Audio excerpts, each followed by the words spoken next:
Good morning and welcome to At Home with Roby. I'm Patrick McIsaac, president of Roby Electric, along with Trent Haston, president and CEO of the Roby family of companies, and we are your hosts. Trent, happy Sunday to you, buddy. Yeah, happy morning to you, Patrick. I mean, you're getting so good at hosting the radio show. You sound like Robin Williams. I mean, the movie that Robin Williams. I know this is not politically correct, but my dad and Mouse, Jeff Robinette, who's a family friend, and Tim Robinette, his brother, took me to when I was about 9, 10, 11 years old. I can't remember. At the movie theater, rated R, was Robin Williams cussing every other word. Good morning, Vietnam. Well, that's what I was going for, so I appreciate that. But don't worry, Trent. So I don't plan to leave my day So if you're job. listening today, it's an exciting show. We've been working on. We've been getting some coaching. We're gonna do some first class radio propaganda. And we got TJ laughing, but because he doesn't think we can do it. Hey, and we're gonna put Councilman Kenny Smith on the spot. You got to listen to the whole show. We're gonna put him on the spot. Yeah, I think here. in the third segment we're gonna do something. We're gonna put him on the spot a little bit. But yeah, that's our guest, folks. We have Kenny Smith, who was on here a couple months ago. I think it was early September. He came in and talked about the development in South Park. This time he's going to come in. Obviously, we've had some things happen in the city, Trent, between now and then, so get his perspective. And we figured, we're a home services business and real estate company, but we figured that the way you grow your business is stir it up, get everybody talking. No, really, truly.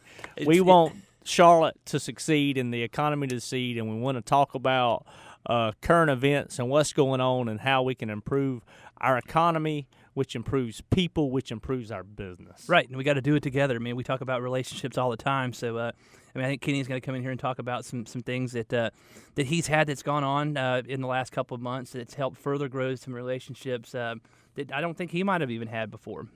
So, Patrick, how's the generator business been lately, bud? Well, the generator industry is a very interesting thing. You don't ever want. Obviously, what's going on the eastern side of the city is terrible. Or I'm sorry, the state. I mean, the flooding in Lumberton and all that's happened. I mean, we really feel for those people. I know they're going through a lot, and it's going to be a long road to recovery. But for some reason, that really drives the generator business. I think people get a little bit worried to be without power for a couple weeks, rightfully so. And at that point, I don't think you want to go do that more than once. So generator sales tend to pick up. It's one of those weird things that you don't wish for anything bad to happen to anyone, but it triggers generator sales. And these are permanent generators at Right. your home or your business. I mean, we're talking about home right now.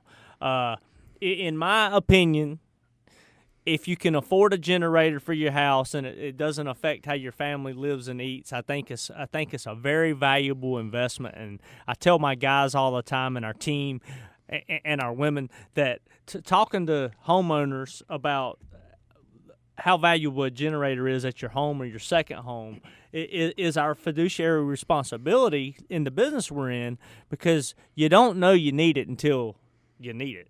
Well, you're right. I mean, and it's one of those things we pride ourselves on helping people, right? We help people with taking away from their honey-do list. We help people when they have an electrical problem. We help people when they want to build a home or sell a home, or even have do some sort of commercial altercation to one of their office buildings or shopping centers. And a generator is one of those things that if you have a generator, and let's talk about what's going on after Hurricane Matthew. If you had a generator and you were in one of those markets, not only can you help your family, but you might have some friends and relatives around that you could also assist and bring in. So I think it's a two-part play there. So I'm in a young president's organization, a business group, and I talked to the fella who is, I think he's third generation. I'm gonna get it wrong. Out east, Piggly Wiggly, and we were supposed to have a phone call. And this guy's in his 30s, and Wow. we were supposed to have a phone call 2 weeks and a half ago, and he had to postpone it. He said that the flooding and the hurricane and the storm affected his stores. So I finally talked to him this week. He said they worked through it, and he said, I said, well, how much? I mean, how bad was it? And he said, all of our stores have generators. He said, so we were open for business. He said, all we lost lost very little food. He said, we got generators because it helped our insurance. He said, I got a generator on my house that helped my homeowner's insurance. I said, wow, we need to start talking about that to people. But he was talking about, I said, do all grocery stores have backup generators? And he said, no. He said, it's something that that their insurance company suggested because of the loss of food and perishables. And he said, man, they were so busy, and it was so great to have his store open. He said he was the only store in so many towns open. I just thought it was the coolest thing, something I've never even really thought about. Well, Trent, I mean, from a business standpoint, that's a great story too. But I mean, just think about the support that they were able to provide all those people. If his store had been down, you wouldn't have any grocery stores. Well, and then I told him about our fiduciary responsibility, and he said, hey, me and my wife were on our 10th anniversary trip. My parents were keeping our young kids at my house. He said the power went out. He said it didn't skip a beat. He said they didn't call us. They had power. The whole house was working. He's like, now, do you think that would have ruined my anniversary and also been a life safety issue if the power had gone out while we were on our trip? Peace of mind right there, isn't it? I was like, hi-hat, ta-ting. Well, we always have a problem. Not with power, thank goodness, going out when my parents watch the kids. But quick funny story is when we first moved to our new house, my dad set off the alarm and didn't know that you're supposed to, like, I mean, I think he knew, but just went out and walked the dog or something. Here comes Mr. Policeman, pulls up to the house. So that was probably enough to rattle, anybody. It would have rattled me if I said, well, your dad needs a haircut. He looks a little gnarly. Did they throw the cuffs on him? I don't think so. But he had a similar hairline as your dad. Let's just say that. Whoa! And you're looking at mine. Don't look 8 inches high when you say that to me. Okay, that's because your chair is taller than mine. We have a great show. We have Kenny Smith, not the former North Carolina Tar Heel that dunked at the end of every game in the '80s, but Kenny Smith, councilman. That's right. You're listening to At Home with Roby. When we come back, as Trent mentioned, we'll be joined by Kenny Smith.